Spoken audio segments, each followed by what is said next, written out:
laga Abbayyaa fi hidha haaromsaa guddichaa Itoophiyaa dhugaa fi mirga Itoophiyaa baroota dheeraaf biyyi tokko laga Abbayyaa akka akaawuntii baankii dhuunfaa isaatti fayyadamaa ture.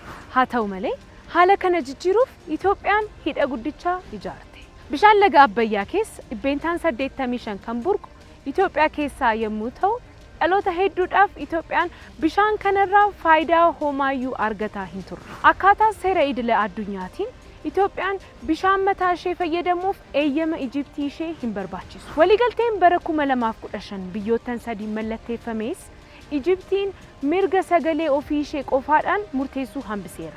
Hidhi haaromsa guddichaa Itoophiyaan kan ijaarame bishaan qabee hambisuuf miti.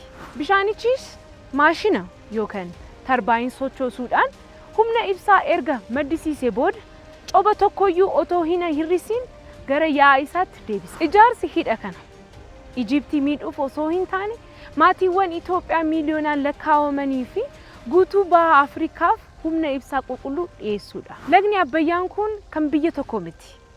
Kan biyyootan waliin qooddatan hundaati.